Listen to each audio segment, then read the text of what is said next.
This is your News Source Evening Bulletin for today, Thursday the 30th day of August in the year 2018. Here's what we're tracking tonight. Less than 2 hours after announcing the appointment of Leslie James as the new Commissioner of Police, the former crime chief took the oath of office to serve as the 12th Guyanese Police Commissioner. Just after the afternoon swearing in at State House, President David Granger said the office of Police Commissioner is a serious one that must be taken seriously. The office of Commissioner of Police is not a toy,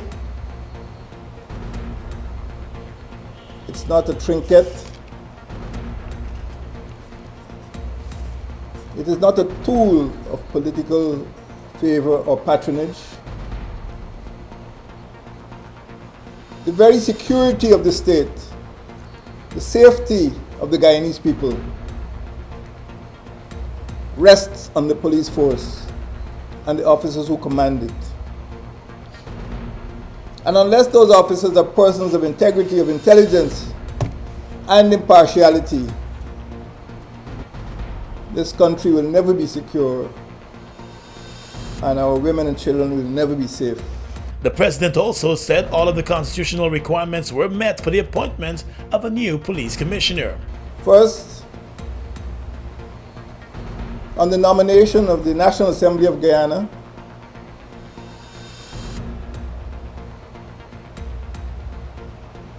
a person was appointed as a member of the Public Service Commission, and in accordance with the Constitution,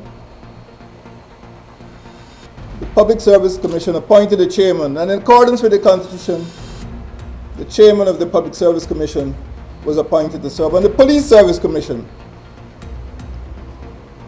In accordance with the Constitution, the Police Service Commission was established based on nominees largely from the National Assembly. And having been appointed as chairman of the Police Service Commission, he was joined by the chairman of the Public Service Commission, and only then was the Police Service Commission properly constituted. In addition to appointing the police commissioner, the president decided to appoint 4 deputies. The 4 will cover operations, administration, law enforcement, and intelligence. President Granger reminded the new police commissioner that life doesn't exist only in Ivlery and Georgetown, and that there are many challenges taking place across the country that will have to be addressed. Countrywide, this country faces challenges. On our western border with Venezuela, we have refugees coming in by the day. On the southern border, we still had aircraft landing, bringing strange substances. Along our coast, we still have traces of piracy and smuggling, contraband, gun running, narcotics trafficking. Along the coastal areas, women are still being attacked and abused. Robberies take place. And unfortunately, too many rogue policemen have been found to have been involved in these crimes. President Granger said the top brass of the Guyana Police Force will have lots of work to do, being the principal agency for security and law and order in Guyana. The police force has to be reformed. And you can't build a new house with old wood. You have to select new materials, people with a new vision, people with a new commitment, to break from the old bad habits and to return to the principles of good policing. Police Commissioner Leslie James told News Source that he's honored to be taking on the new role, adding that he is fully aware of what is expected of him and the Guyana Police Force. I'm fully aware of what is expected of me, what is expected of the team, what is expected of the Guyana Police Force. This moment is a moment I've always waited for, and now being appointed a Commissioner of Police, I will execute that mandate without favor, affection, malice, or ill will. I'm aware that there are concerns of the fear of crime and, of course, incidents of crime. We will be dealing with those matters. With the new police commissioner in place, the government intends to continue with its reform of the Guyana police force and the security sector. More news in a moment. Summer is for selfies with lots of data from GTT. Activate a 3-day or more data plan to get up to 35% extra data and the chance to win big. LOL this summer with GTT, Guyana's #1 network. Summer is for friends, weekly prizes, and super summer getaways from Caribbean Airlines. So top up $1,000 or more and get 25% bonus credit plus a chance to win big.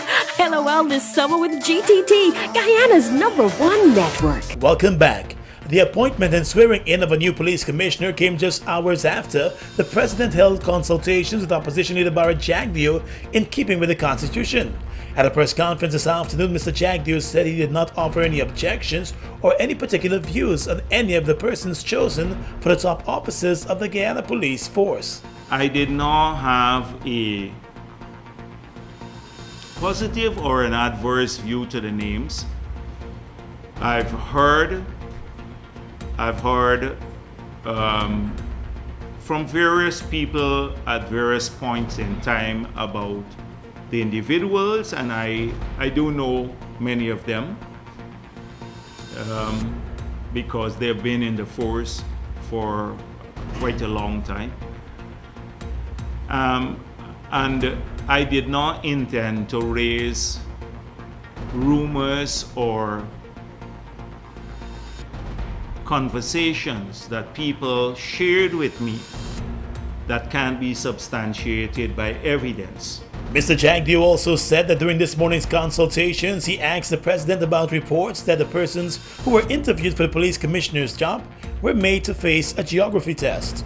That it was more just of an assessment of general knowledge, and that the process was that he, along with the Attorney General and the Minister of Public Security, they conducted the interviews. The opposition leader said he also inquired about a non-selection of acting police commissioner David Ramnarine for the top cop position, since there might have been an assumption that he would have gotten the job, having acted in the position for close to a year.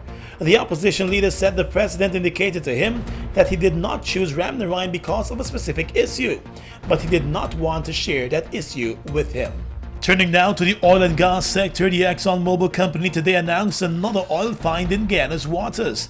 The company said it made its 9th discovery offshore Guyana at the Hammerhead-1 well, marking its 5th discovery on the Stabroek block alone in the past year, and proving a new play concept for potential development. Hammerhead-1 encountered approximately 197 feet of high-quality, oil-bearing sandstone reservoir. The company said the Hammerhead-1 discovery reinforces the potential of the Guyana Basin, where ExxonMobil is already maximizing value for all stakeholders through rapid phase developments and accelerated exploration plans. Hammerhead-1 is located approximately 13 miles southwest of the Liza-1 well and follows previous discoveries on the Stabroek block at Liza, Liza Deep, Payara, Snook, Turbot, Ranger, Pecora, and Longtail. Those previous discoveries led to the announcement of an estimated recoverable resource of more than 4 billion barrels of oil. The company said there is potential for additional production from significant undrilled targets and plans for rapid exploration and appraisal drilling. First oil is expected to come in 2020. Let's tell you now that the Guyana Office for Investment has announced that it has recorded $12.5 billion in investments for the first half of this year. At a press conference this morning, the Chief Executive Officer of GoInvest, Owen Verwey, noted that the investments will account for more than 430 new jobs in the economy. As I explained, we facilitated about 12.7 signed and known agreements that we've gone forward with, and we expect to see somewhere around the $107 billion mark to the end of the year. The remainder of those are in the pipeline somewhere. The first aspect of it, we've had some that have been approved from then to now. A significant amount in the July to August period have actually been approved, and those will be reported on at the end of year report. We have several others that are in the pipeline, but at the various government agencies going through their due diligence processes. These agencies include the Guyana Revenue Authority, the Guyana Lands and Surveys Commission, the Central Housing and Planning Authority, the Ministry of Business. 12 of the new investors are local, 5 are foreign, and the remaining 3 represent the combination of both foreign and local investments. Many of the new investors are showing an interest in the agriculture sector and have been making efforts to procure land for large-scale agricultural activities. And that's your News Source Evening Bulletin for tonight. Gordon Mosley reporting.